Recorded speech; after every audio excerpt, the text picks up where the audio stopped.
Oke, kalau kita lihat bahwa secara skematis, eee, makanan itu akan mulai kita masukkan di rongga mulut ya.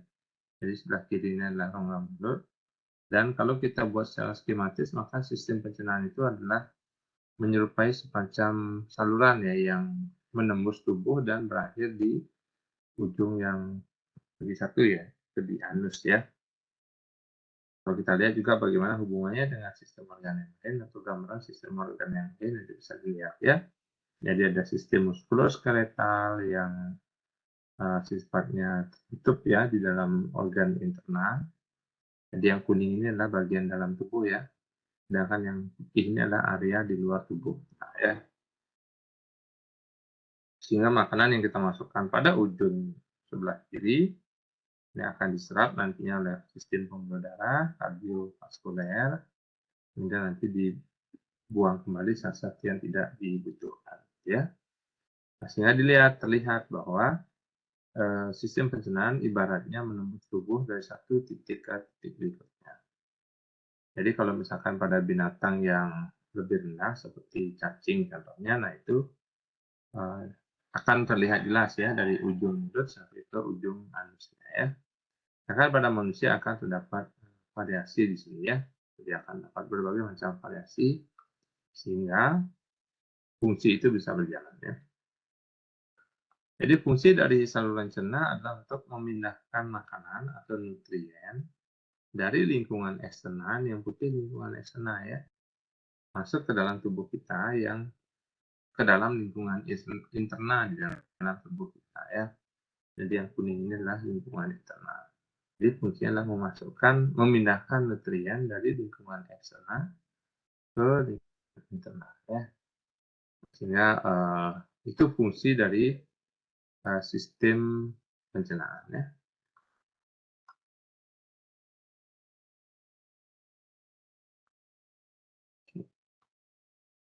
Nah, sehingga agar bisa melakukan fungsi mengubah makanan kemudian menjadi akhirnya menjadi feses dan kemudian menyerap makanan itu, maka sistem saluran cerna membutuhkan struktur tertentu ya.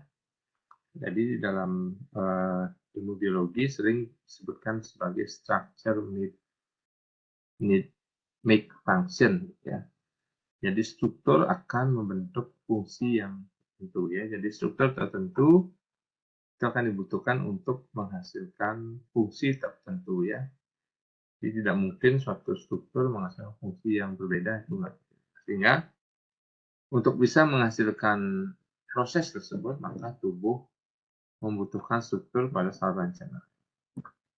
Sehingga saluran cerna itu akan tersusun atas dinding-dinding yang mengandung komponen 4 lapisan ya.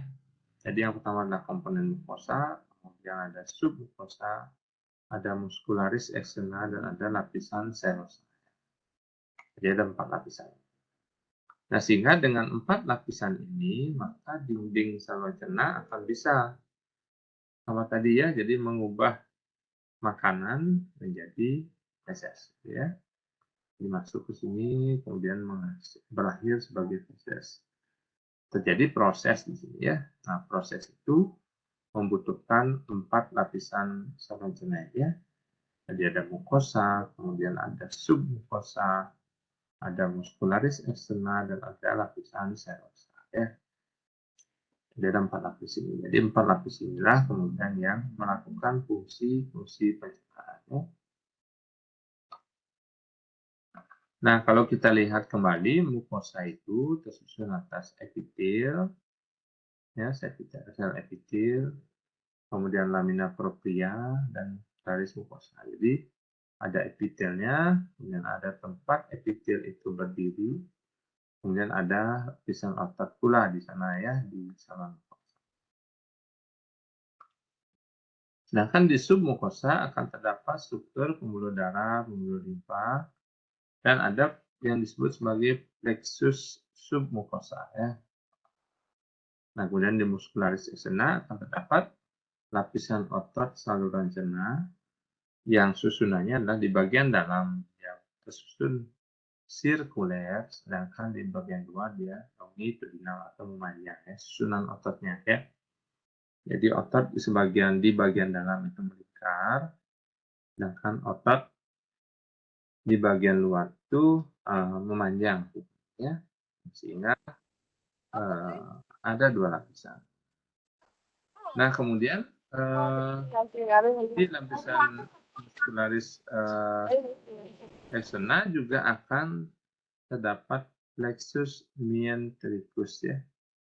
Kalau tadi di submukosa disebut plexus submukosa, sedangkan di muskularis externa itu akan terdapat plexus myentericus ya. Nah, plexus ini adalah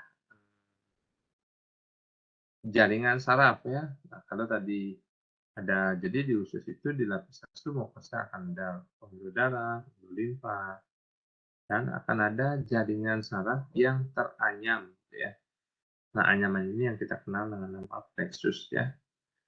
Jadi plexus submukosa berarti anyaman selaput saraf yang terdapat di daerah submukosa ya. Sehingga muskularis externa ada juga lapisan sarafnya anyamannya ya. Disebut sebagai plexus myentericus ya. Myen artinya berasal dari kata myo ya, myo otot ya. Plexus myentericus ya. Nah, kedua anyaman saraf ini jadi plexus submukosa dan plexus myentericus itu dikenal dengan nama enteric nervous system. Enteric saluran cerna, nervous system jadi sistem saraf pada saluran cerna ya. Plexus submukosa dan plexus myentericus. Nah, kemudian selain itu ada juga lapisan serosa ya. Jadi lapisan serosa adalah lapisan yang merupakan kelanjutan dari membran peritoneum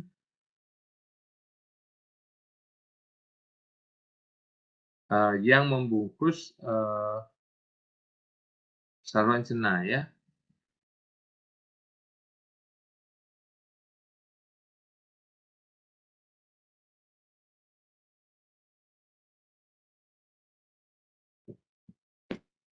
Jadi lapisan serosa itu merupakan lanjutan dari membran peritoneum yang memfiksasi saluran cerna pada beberapa titik. Jadi ada beberapa bagian saluran cerna yang nantinya dibungkus oleh membran serosa sehingga terjadi suatu fiksasi. Jadi ada yang memegang saluran cerna itu sehingga dia tidak bergerak ke sana kemari ya di dalam rongga abdomen ya. Itu adalah lapisan serosa yang membungkus paling luar yang berasal dari membran peritoneum. Jadi ada suatu membran yang melapisi rongga abdomen, nah itu juga akan melapisi saluran cerna ya.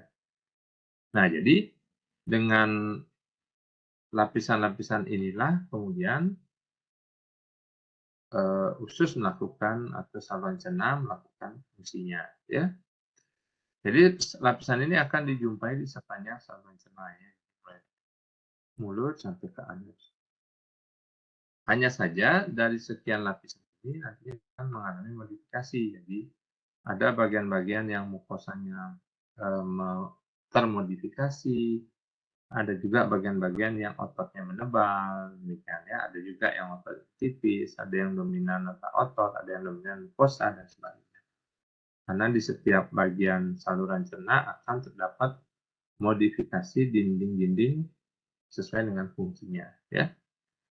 Nah, jadi untuk bisa melakukan fungsinya maka tubuh membuat struktur yang khusus pada saluran cerna ya, sistem. Nah, ini gambarannya ya. Jadi kalau ada yang ingin mencari tentu gambar-gambar semacam ini sudah banyak ada di internet, jadi silakan dicari. Jadi yang dimaksud dengan muskularis itulah yang ini ya, yang bagian dalam dia sirkuler, jadi melingkar, yang bagian luar dia longitudinal, memanjang ya. Kemudian pada submukosa akan terdapat pembuluh darah, pembuluh limfa, dan terlihat di sini ada plexus myentericus ya. Nah ini ya, plexus myentericus. Demikian juga di area submukosa akan terdapat plexus myentericus ya.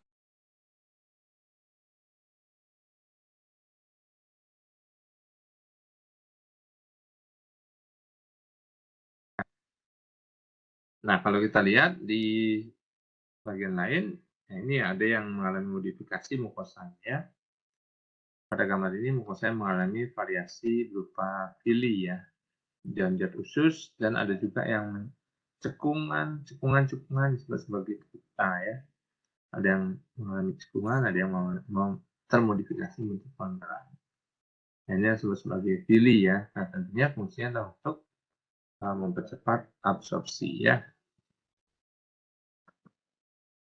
Nah, jadi struktur tadi itu akan membentuk fungsi-fungsi sarana cerna untuk memindahkan nutrien, air, dan elektrolit dari lingkungan eksternal ke lingkungan internal ya.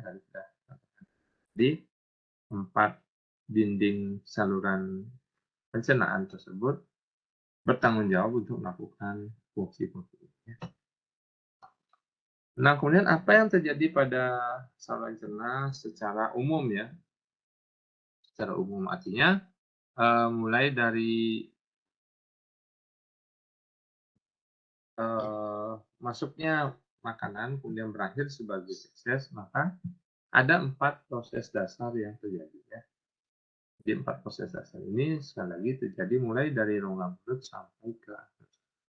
Hanya saja pada rongga mulut mungkin dominasinya satu bagian, sedangkan di esofagus mungkin satu bagian. Kalau di lambung mungkin beberapa fungsi dilakukan, dan di usus halus mungkin dominasi di sebagian fungsi. Jadi yang berbeda adalah dominasi fungsinya ya, tetapi keempatnya disebut terjadi mulai dari rongga mulut sampai ke anus ya. Jadi yang pertama adalah proses digesti, kemudian proses absorpsi, kemudian proses motility, dan ada proses sekresi ya. Nah, dari keempat proses dasar pencernaan ini, yang diregulasi oleh tubuh atau yang diatur oleh tubuh adalah proses motility dan sekresi ya. Jadi dua yang terakhir ini ya. Nah, proses digesti dan absorpsi itu sepenuhnya mengikuti hukum-hukum kimiawi ya. Dalam artian tergantung pada kepekatan perbedaan konsentrasi senyawa, misalkan absorpsi misalkan terjadi secara transfer aktif, misalkan yang dipengaruhi oleh carrier, atau mungkin terjadi absorpsi secara pasif, mungkin ya difusi pasif, yang tergantung pada perbedaan gradien konsentrasi dan sebagainya. Kemudian proses digesti juga hanya tergantung pada hukum kimiawi ya, biokimia. Sedangkan yang diatur secara fungsional oleh tubuh adalah motility dan sekresi. Artinya adalah tubuh bisa mempercepat motility atau menguranginya, demikian juga bisa mempercepat atau memperbanyak sekresi atau menguranginya. Sedangkan absorpsi dan digesti semata-mata karena kondisi-kondisi kimiawi ya. Jadi tidak ada satu kondisi di mana digesti dipercepat, digesti diperlambat, ataupun absorpsi ya. Jadi yang dipercepat dan diperlambat itu hanya motility dan sekresi ya. Ya, apa yang kemudian yang disebut sebagai digesti? Jadi digesti adalah proses pemecahan makanan dari bentuk molekul besar menjadi molekul yang lebih kecil ya. Lebih kecil sehingga dapat diangkut melalui epitel saluran cerna masuk ke dalam tubuh. Jadi ini digesti adalah digest ya. Digest itu memperkecil ya, jadi membuat lebih kecil sampai dia mampu diabsorpsi ya oleh saluran cerna ya. Nah, sedangkan absorpsi adalah proses penyerapan ya, baik secara aktif maupun pasif, mulai dari lumen saluran cerna menuju ke cairan ekstraseluler pada dinding saluran cerna ya. Kemudian ini akan diserap oleh pembuluh darah maupun pembuluh darah limfa. Kemudian bahan-bahan tersebut disebarkan ke seluruh tubuh ya. Sedangkan motility adalah pergerakan ya, dalam hal ini berarti bahwa saluran cerna mampu memindahkan bahan-bahan yang masuk ke dalamnya dari satu segmen ke segmen yang lain. Nah, tentu di sini memerlukan bantuan dari kontraksi otot ya. Nah, sehingga pada saluran cerna ada lapisan otot yang berfungsi untuk mendorong makanan dari satu segmen ke segmen yang lain, sehingga perpindahan makanan dari mulut sampai ke anus tadi ya.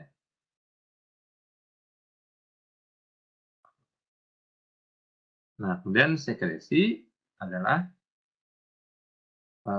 pengeluaran air maupun ion ke dalam cairan ekstrasel, dari cairan ekstrasel ke dalam lumen ya.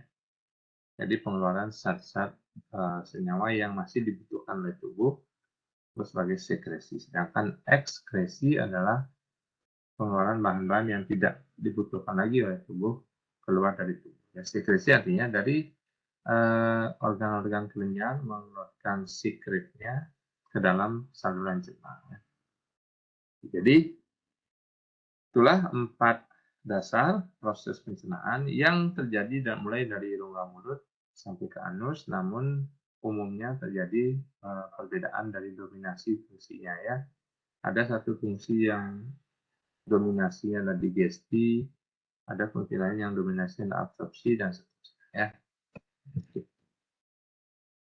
Nah, ini sebagai gambaran ya, jadi ada food, makanan, kemudian dia akan dipecah menjadi makanan yang molekul yang lebih kecil ya. Nah, kemudian ini akhirnya akan diabsorpsi ya, atau diserap oleh tubuh ya. Kemudian tubuh juga mengeluarkan senyawa yang ke dalam lumen sebagai sekresi ya. Nah, kemudian perpindahan ini dari satu segmen ke segmen lain itu dibantu oleh motility ya, fungsi motivitas ya. Nah, kemudian untuk masing-masing proses itu kita akan mulai dengan digesti dan absorpsi ya. Nah, digesti artinya pemecahan molekul-molekul yang besar menjadi molekul-molekul kecil ya. Nah, ini bisa terjadi secara mekanis maupun secara kimiawi ya. Mekanis misalkan makanan dikunyah oleh gigi-geligi, nah itu termasuk mekanisme mekanis ya. Sedangkan kimiawi misalkan makanan berinteraksi dengan enzim, itu termasuk kimiawi. Nah, semua itu termasuk ke dalam proses digesti. Jadi proses digesti adalah proses pemecahan molekul makanan dari ukuran besar menjadi ukuran kecil, ya. Baik secara kimia maupun secara mekanis. Nah, Anda perlu ingat kembali bahwa karbohidrat akan dipecah menjadi monosakarida, dan yang utama adalah glukosa ya. Kemudian protein akan dipecah menjadi asam amino, sedangkan lemak akan dipecah menjadi asam lemak dan gliserol ya. Ini jadi proses digesti akan mengubah karbohidrat menjadi monosakarida, protein menjadi asam amino, lemak menjadi asam lemak dan gliserol ya.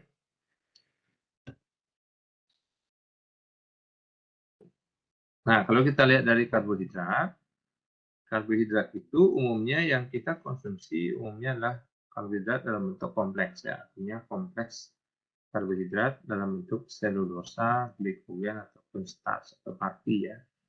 Nah, ini adalah bentukan-bentukan karbohidrat yang kita konsumsi dari makanan. Sedangkan selulosa yang merupakan bagian dari tanaman dan merupakan bentuk karbohidrat, nah itu tidak bisa dicerna oleh tubuh manusia. Nah, keterbatasan enzim. Nah, inilah kemudian yang membentuk serat ya, selulosa. Sedangkan bahan-bahan karbohidrat dalam bentuk glikogen daripada bahan-bahan hewani ya, baik itu hati hewan misalkan atau di otot itu kan ada glikogen juga, itu akan dipecah pada saat dimasak ya, sehingga semua terurai menjadi karbohidrat yang kemudian digesti menjadi monosakarida. Nah, ada enzim-enzim yang berfungsi secara kimiawi yang kita kenal adalah enzim amilase ya, yang memecah amilum menjadi polimer yang lebih pendek ya. Jadi pati atau starch ini kemudian dipecah menjadi senyawa yang lebih pendek oleh enzim amilase ya. Dipecah lagi, kemudian menjadi disakarida, kemudian dipecah, kemudian menjadi oleh disakaridase. Jadi enzim tentu jadi sudah paham ada istilahnya ada kata ase di.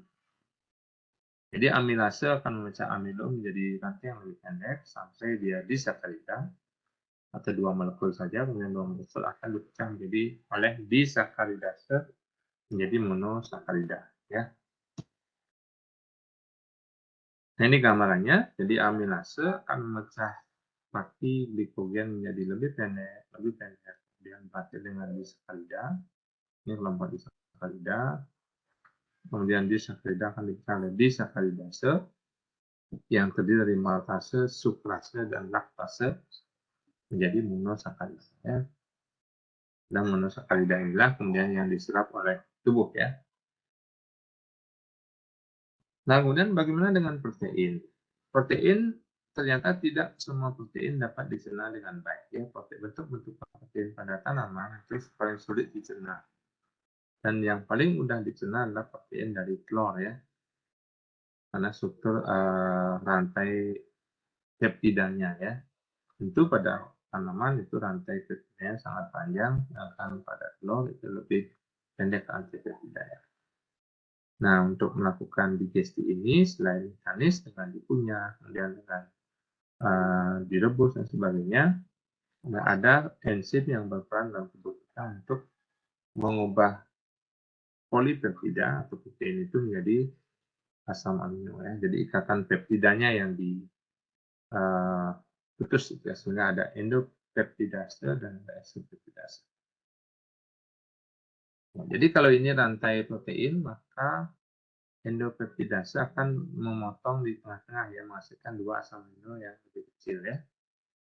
Sedangkan exopeptidase itu akan bekerja di ujung, jadi menghasilkan asam amino yang pendek dan satu peptida yang masih besar ya.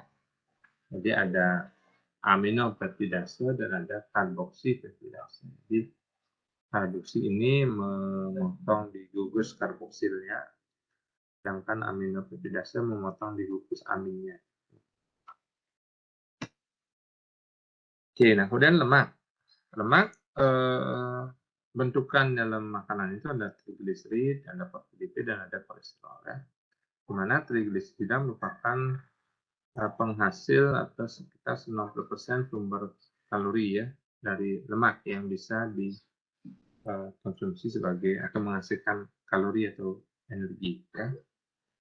Lemak tidak larut dalam air, bentukannya seperti gumpalan, diperlukan enzimatik menjadi partikel kecil. Nah, enzimnya adalah enzim lipase ya. Lipase lipid dia akan menghasilkan 1 monogliserid dan 2 asam lemak bebas. Jadi bentukannya seperti itu ya. Adalah lipase dan lipid, kemudian fosfolipid oleh fosfolipase. Namun kolesterol tidak dicerna sebelum diabsorpsi, jadi dia akan diikat kemudian ditransportasi dalam bentuk kilomikron ya. Jadi sedikit berbeda untuk kolesterol.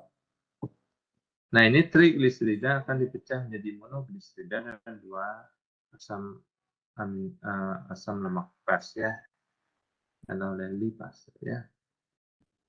Jadi itu untuk makanannya. Jadi kembali ke awal dari proses digesti, yaitu berfungsi untuk memotong makanan menjadi molekul yang lebih kecil sehingga bisa diserap oleh tubuh baik secara kimiawi maupun mekanis ya. Prosesnya bisa secara mekanis maupun kimiawi.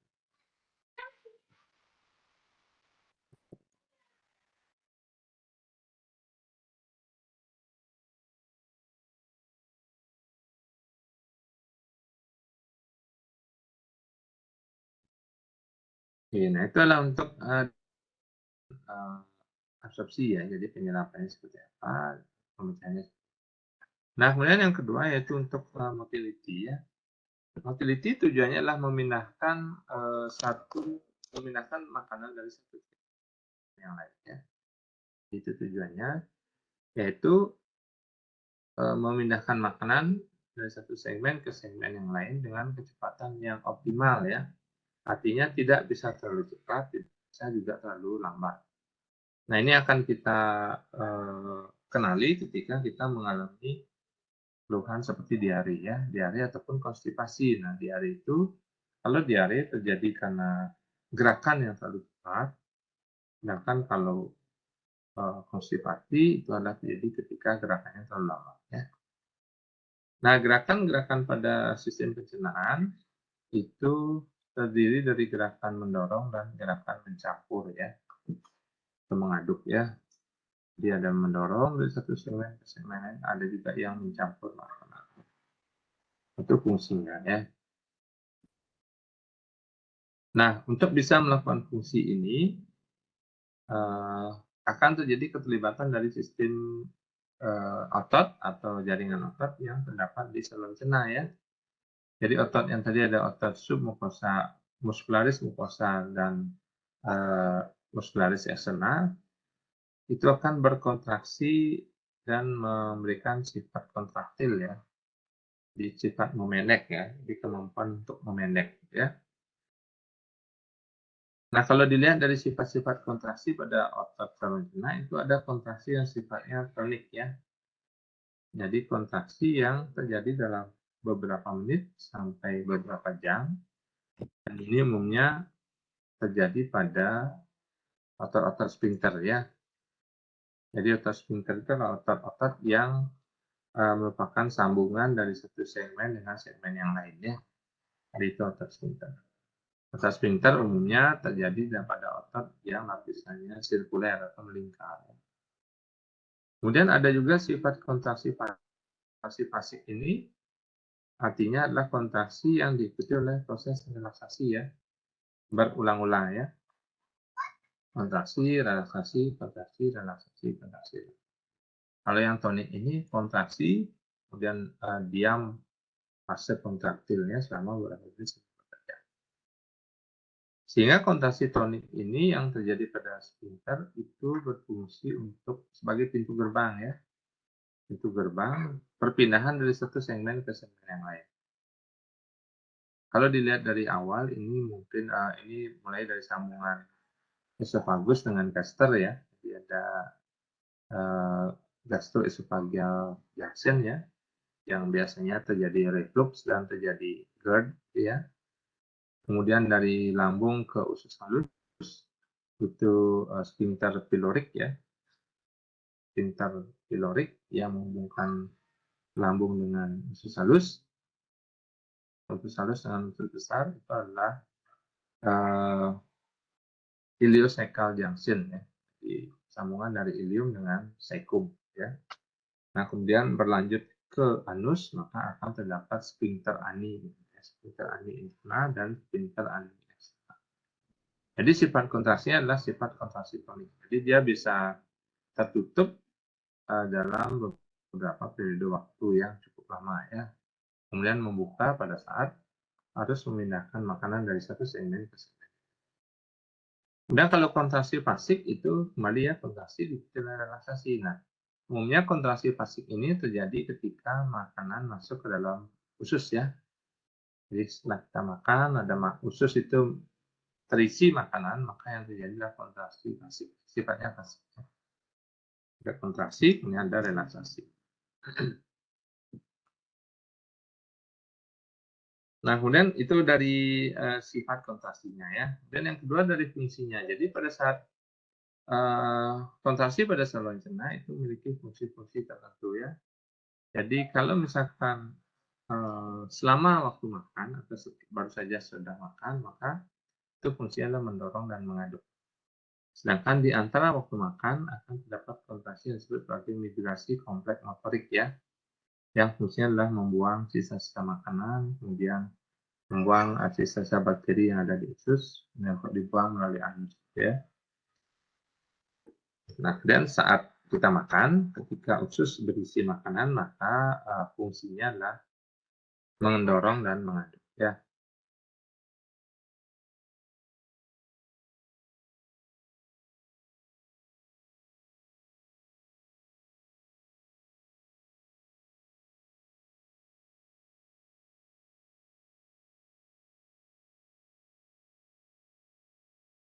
Nah, fungsi mendorong itu dilakukan oleh kontraksi peristaltik yang namanya.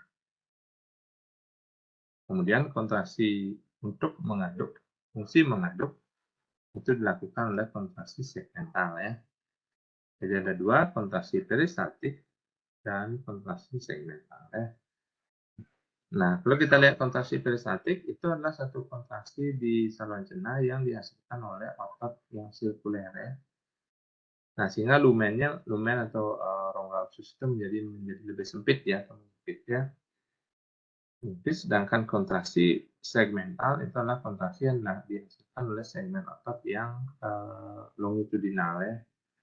Jadi yang memanjang sejajar dengan sumbu usus, sehingga segmen usus yang mengalami kontraksi dia akan memendek ya. Jadi kalau segmental itu memendek, sedangkan kalau peristaltik itu mengecil lumennya ya. Nah, otot sirkuler berkontraksi dengan suatu urutan yang spesifik ya, yang khas ya. Nah, ini disebut sebagai hukum dari usus ya. Artinya kalau satu otot berkontraksi, maka segmen berikutnya itu akan mengalami relaksasi ya. Sehingga dengan demikian makanan akan bergerak dari satu segmen ke segmen yang lain ya.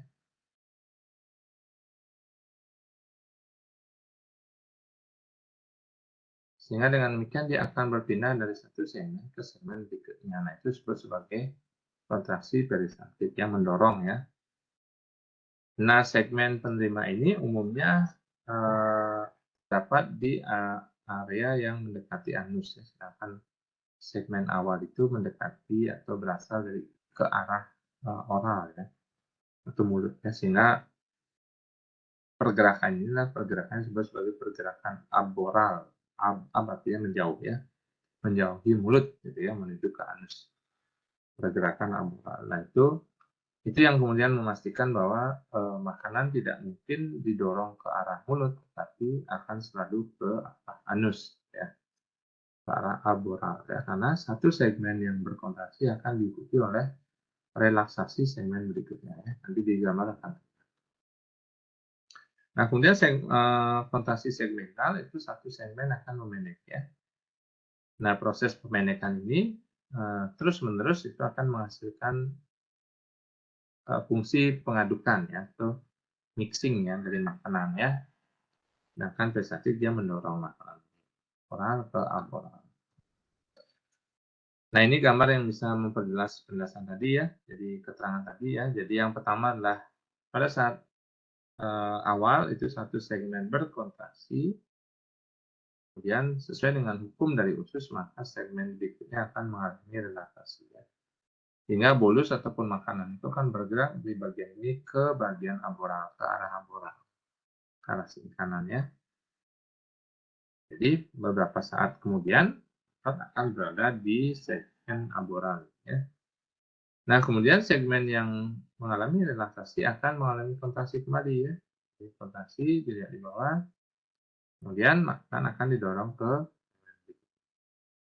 di bagian berikutnya ya. Jadi dari awal segi makanan kemudian berpindah ke arah aboral ya. Ketika satu segmen berkontraksi, maka segmen berikutnya mengalami relaksasi. Nah, berulang kembali ya setelah beberapa saat ya. Nah, saat satu segmen, satu bagian berkontraksi, maka bagian berikutnya di arah aboral dia akan mengalami relaksasi. Sehingga makanan akan terus bergerak ke arah kanan, ke arah aboral. Itulah hukum dari usus. Nah, sedangkan gambar ini menunjukkan proses pencampuran ya, atau pengadukan, atau mixing ya, oleh kontraksi segmen. Pada gambar paling atas kita lihat bahwa segmen ini mengalami kontraksi, dia memendek ya.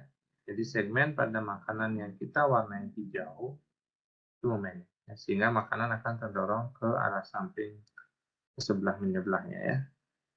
Demikian juga segmen pada makanan yang merah ya, sehingga makanan terdorong ke sebelah menyebelah ke kiri dan nah, beberapa saat kemudian segmen yang awalnya mengalami relaksasi kemudian dia berkontraksi gitu ya. Kan memendek ya segmennya ya. Jadi yang kuning dan merah, yang hijau dan merah berkontraksi sehingga makanan hijau dan merah dorong ke kanan dan kiri ya. Demikian pula segmen yang hijau dan kuning ya. Yang awalnya relaksasi, kemudian fase berikutnya mengalami kontraksi. Nah, sehingga kalau ini kita lanjutkan terus-menerus, maka tentu makanan yang berwarna kuning akan bercampur dengan makanan yang berwarna biru ya. Nah, itulah fungsi mengaduk ya.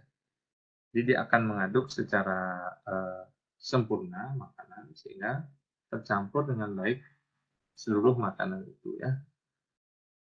Nah, ini pun termasuk mengaduk makanan dengan enzim-enzim pencernaan ya. Di sini kan akan dikeluarkan sekresi ya, enzim pencernaan, kemudian air, elektrolit. Jadi itu semua dengan gerakan segmental. Nah, ini termasuk gerakan fasik, artinya ada fase kontraksi, ada fase relaksasi. Ya. Nah, itu untuk motility ya. Jadi kita sudah bergerak dari absorpsi, digesti, kemudian motility, kemudian sekarang kita pindah ke sekresi ya. Ya, fungsi sekresi artinya adalah saluran cerna akan mengeluarkan zat-zat yang dibutuhkan untuk proses pencernaan ya. Zat tersebut termasuk enzim, kemudian mukus, dan air serta elektrolit ya. Jadi ada 3 kelompok. Nah, enzim-enzim pencernaan ini akan disekresikan oleh kelenjar-kelenjar eksokrin yang ada di sepanjang saluran cerna ya. Ada kelenjar eksokrin di ludah, kelenjar ludah. Ada juga kelenjar eksokrin pada pankreas juga ada ya. Kemudian disekresikan juga oleh epitel-epitel yang ada di mukosa lambung dan usus ya. Jadi epitelnya pun bisa menghasilkan enzim pencernaan. Nah, beberapa disekresi dalam bentuk proenzim yang masuk ke dalam saluran cerna berubah menjadi enzim setelah adanya aktivasi oleh keasaman maupun senyawa tertentu di saluran cerna. Dan proses sekresi ini diatur oleh sistem organ yang lainnya. Jadi ada sistem saraf dan ada sistem endokrin ya. Jadi sistem saraf dan endokrin inilah kemudian yang meregulasi sekresi pada saluran cerna. Demikian juga sistem saraf dan endokrin ini akan meregulasi motility yang tadi dijelaskan juga ya. Nah, selain itu pada saluran cerna juga akan ada pengaturan sekresi oleh kelenjar parakrin ya. Kelenjar parakrin itu adalah kelenjar yang menghasilkan sekret atau mensekresikan senyawa kimia yang bekerja pada sel di sebelahnya. Ya, jadi para itu kan sebelah menyebelah ya. Krin itu artinya penghasil sekret ya. Jadi senyawa yang dihasilkan oleh sel parakrin ini akan bekerja pada sel di sebelah. Nah, sehingga selain pengaturan sel sistemik melalui sistemik artinya menyeluruh ya, oleh sistem saraf dan endokrin, juga terdapat proses regulasi yang diatur oleh sel parakrin yang terjadi secara lokal ya pada satu bagian-bagian sel ya. Nah, itulah proses pengaturan dari sekresi ya. Nah, sistem neural apa kemudian yang mengatur? Yang mengatur adalah sistem saraf otonom ya, yaitu simpatis dan parasimpatis ya. Di mana parasimpatis memiliki efek positif pada saluran cerna maupun pada proses pencernaan ya. Jadi sistem parasimpatis bagian dari sistem saraf otonom dia mengaktifasi saluran fungsi pada saluran cerna. Itu meningkatkan motility dan meningkatkan sekresi ya. Sedangkan simpatis itu memberikan efek yang kebalikannya. Oke, nah itu dari enzim ya. Nah, kemudian yang kedua mukus. Sekresi mukus ini diperlukan sebagai suatu senyawa protektif ya. Jadi mukus itu adalah senyawa glikoprotein yang kental, kemudian berfungsi sebagai barrier protektif ya. Ini dihasilkan oleh sel mukus dan sel goblet ya, goblet sel di saluran cerna, sama di lambung dapat goblet sel, dan di salus juga dapat goblet sel. Ini barrier protektif. Artinya adalah pada saat makanan masuk ke dalam saluran cerna, secara kimiawi dia akan dilapisi oleh mukus yang membantu mencegah terjadinya kerusakan secara mekanis. Ya. Mekanis artinya secara fisik ya. Jadinya gerakan makanan di sepanjang saluran cerna itu tidak merusak epitel yang ada pada saluran karena dilapisi oleh mukus ini ya. Yang paling mudah untuk dilihat adalah kondisi di air ludah ya, air ludah kita ya. Air ludah kita tentu mengandung senyawa yang kalau kita raba itu dia memiliki sifat yang licin ya, jadi pelicin. Sehingga itu akan membantu makanan untuk bisa ditelan. Nah, tanpa air ludah, maka makanan tidak akan bisa ditelan. Karena memberikan risiko kerusakan sel mekanis ya, trauma mekanis ya, karena gesekan dan sebagainya. Oke, nah kemudian yang berikutnya adalah sekresi ion dan airnya, di air dan elektrolit. Jadi pada sekresi air dan elektrolit ini dikatakan bahwa dalam satu hari hampir sekitar 7 liter disekresikan ke dalam saluran cerna ya.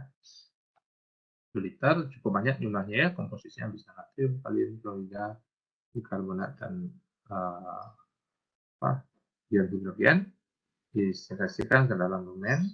Namun dari 7 liter ini akan direabsorpsi kembali ya, diserap kembali ya. Sehingga yang tersisa mungkin 1 liter atau bahkan di bawah 1 liter ya, yang kemudian bercampur dengan feses dan menentukan konsistensi feses kan gitu ya. Jadi 7 liter dikeluarkan ke dalam saluran cerna dan direabsorpsi kembali dan hanya dibuang dengan jumlah yang tidak terlalu banyak ya. Nah, sehingga kalau misalkan kita mengalami diare, maka 7 liter ini bisa meningkat dengan cepat, atau reabsorpsinya bisa terganggu, atau pergerakannya yang terlalu cepat ya. Itu patofisiologi dari diare ya. Anggap saja ketika tubuh memberikan sekresi sekitar 7 liter, kemudian gerakan motilitinya yang meningkat, sehingga reabsorpsinya tidak bisa terjadi dengan maksimal, tentu cairan akan terbuang ke dalam feses ya, ikut bersama dengan feses. Ini yang kita sebut sebagai diare ya. Nah, sehingga begitu pula sebaliknya, kalau misalkan 7 liter dikeluarkan ke dalam lumen saluran cerna, kemudian pergerakannya sangat lambat, reabsorpsinya terjadi berlebihan, sehingga feses itu menjadi mengeras ya. Jadi itu yang saya sebut tadi di depan, bahwa proses pencernaan harus terjadi dengan kecepatan yang optimal, tidak terlalu cepat dan tidak terlalu lambat. Terlalu cepat mengakibatkan diare, terlalu lambat akan mengakibatkan konstipasi. Ya mungkin itu untuk 4 proses dasar pencernaan. Jadi ada digesti, absorpsi, motility, dan sekresi ya. Nah, kemudian bagian terakhir dari sistem pencernaan adalah regulasinya ya, bagaimana mengatur. Pengaturan saluran cerna itu menjadi suatu hal yang paling kompleks dalam topik sistem pencernaan ya. Jadi pengaturannya ya, bagaimana makanan itu dipindahkan dengan seksama dari satu segmen ke segmen yang lain. Nah, di sini dibutuhkan struktur-struktur yang tadi ya. Jadi ada plexus entericus, plexus submucosa, dan plexus mientericus, itu sebagai sistem plexus enteric ya, atau enteric nervous system. Kemudian yang kedua diperlukan kontribusi dari susunan saraf pusat, sistem saraf otonom. Demikian juga dibutuhkan pengaturan secara endokrin ya. Jadi endokrin dalam hal ini adalah kelenjar-kelenjar pencernaan ya. Nah, itu pun akan membantu proses regulasinya ya. Regulasi saluran cerna ya. Nah, plexus tadi, plexus mientericus dan plexus submucosa itu disebut sebagai enteric nervous system, yang sering juga disebut sebagai little brain atau otak mini ya. Kenapa disebut otak mini? Karena dia mampu membaca dan memberikan respon. Plexus submucosa bisa mendapatkan informasi dari neuron-neuron sensorik yang ada di lumen usus, kemudian bisa memberikan respon berupa peningkatan aktivitas struktur yang ada di submucosa ya, seperti kelenjar, seperti sekresi dari sel-sel yang ada di permukaan lumen usus dan sebagainya. Jadi dia yang akan mampu mengatur respon dari sel-sel yang ada di permukaan atau di lumen usus ya. Nah, sedangkan plexus mientricus itu akan bisa mengatur motility usus ya. Jadi ada neuron-neuron sensoris yang berawal di lumen usus, kemudian masuk ke dalam dinding usus, berakhir di plexus dan plexus submucosa. Dan kedua plexus ini bisa memberikan respon terhadap stimulus yang tadi ya. Nah, sehingga respon dan stimulus itu terjadi secara mandiri atau otonom, sehingga disebut sebagai little brain, jadi kemampuan untuk menghasilkan refleks. Artinya respon terhadap stimulus tanpa melibatkan sistem saraf yang lain. Jadi kalaupun usus itu dipotong dan ditaruh dalam larutan fisiologis, maka usus itu masih bisa berkontraksi ya, menjalankan fungsinya walaupun secara terbatas ya. Nah, ini adalah skema yang bisa Adik-adik pahami sebagai suatu ringkasan dari pengaturan sistem saluran cerna ya. Jadi di tiga kotak ini adalah termasuk ke dalam enterik nervous system atau little brain tadi ya. Ada plexus submucosa, ada plexus mientricus. Sedangkan di bagian atasnya adalah otak ya, central nervous system. Sedangkan di bagian sini adalah stimulus dari lumen usus ya. Sini lumen, sini saraf, dan ini adalah organ efektornya ya. Organ efektor artinya organ yang memberikan respon terhadap stimulus ya. Dan yang paling kanan adalah bentuk responnya ya. Di sini ada tanda panah yang sifatnya lurus dan bergelombang. Yang lurus itu adalah short reflexes, jadi refleks yang sifatnya lokal ya, pendek ya. Nah, coba kita lihat, jadi stimulus yang bisa merangsang atau memberikan rangsangan kepada little brain atau enterik sistem adalah stimulus yang memiliki bentuk pH dalam bentuk perubahan pH atau keasaman ya, atau derajat keasaman. Itu bisa menjadi stimulus terhadap saluran cerna. Kemudian yang kedua adalah stretch reflex ya, atau regang ya. Jadi regangan pada saluran cerna itu bisa menjadi stimulus bagi enterik sistem. Kemudian osmolarity atau kepekatan ya, bisa juga menjadi satu stimulus ya. Jadi ya mungkin adik-adik di farmasi sudah sangat paham tentang ini. Jadi ada derajat keasaman, volume, dan kepekatan ya. Jadi tiga hal ini yang bisa memberikan stimulus, menjadi sumber stimulus bagi sistem pencernaan ya. Di derajat keasaman makanan, kemudian besaran volumenya, dan kepekatan dari senyawa yang kita makan berarti kita konsumsi.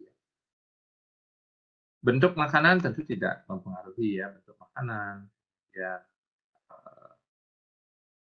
unsur-unsur lain tidak mempengaruhi atau tidak bisa menjadi memberi stimulus. Nah, stimulus ini kemudian dibaca oleh sensory reseptor ya, kemudian melalui interneuron atau neuron penghubung, kemudian ke afferent neuron. Jadi tiga komponen inilah yang ada pada plexus submucosa dan plexus mientricus ya. Ada yang berfungsi sebagai reseptor, menerima, menghubungkan, menganalisa, dan memberi perintah. Dan perintahnya, jadi yang di depan saya sampaikan, jadi hanya mempengaruhi otot dan sel sekretorik ya. Kan tadi yang bisa diatur oleh tubuh adalah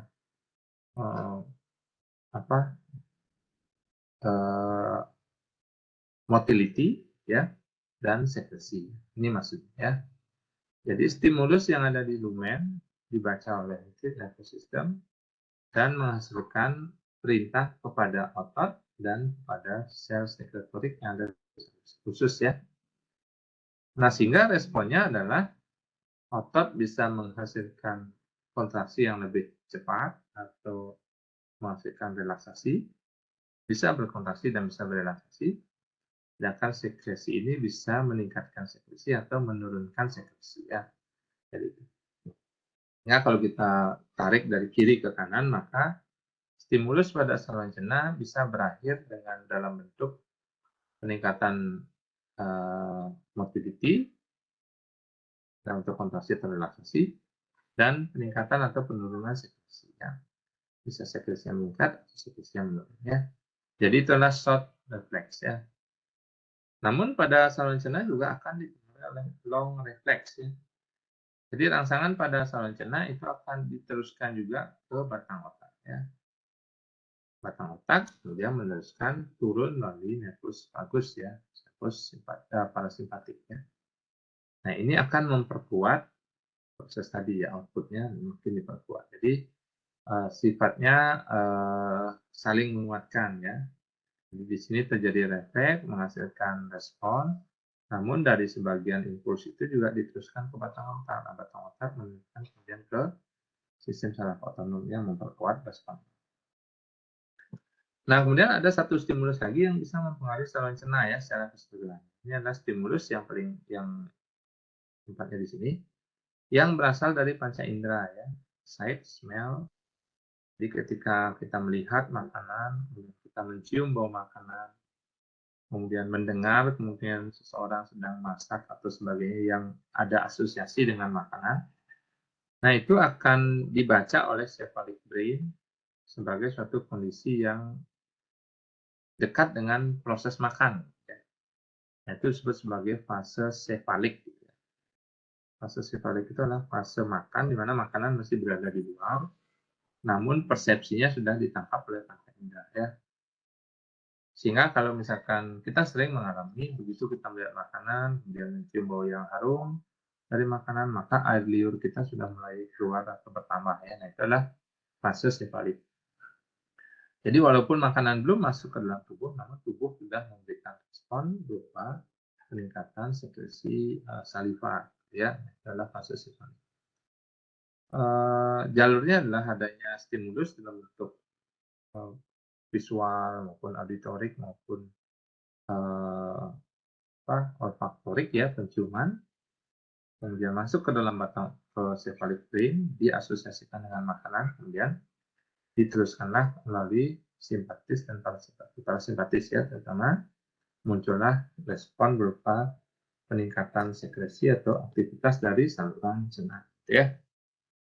Nah, sehingga itu yang terjadi, sehingga walaupun makanan tidak berada di saluran cerna, itu pun bisa memberikan rangsangan.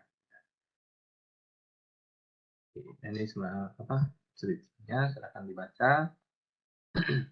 Dan ada juga beberapa penjelasan tentang hormon yang mengatur dan juga tentang saraf yang ya.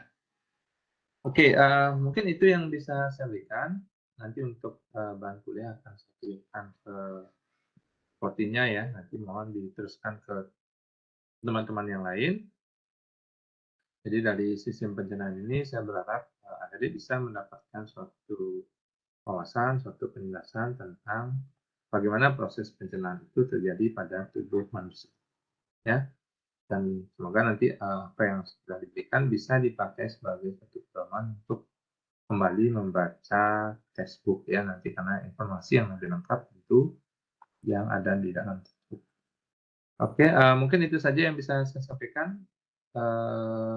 Sampai bertemu di pertemuan berikutnya ya. Dengan saya mungkin di pertemuan terakhir. Semoga bisa diambil informasinya dan bisa nanti digunakan untuk memiliki pemahaman yang lebih tentang sistem pencernaan ya. Baik, selamat sore semuanya. Sampai ketemu di pertemuan berikutnya ya. Sampai ketemu deh ya. Oke. Terima kasih, Pak. Oke ya. Terima kasih, Pak. Terima kasih, Pak. Selamat sore, Oke. Pak. Terima kasih, Pak. Terus ya. Untuk room saya tutup ya. Sampai ketemu Siap, di Pak. Siap. ya. Di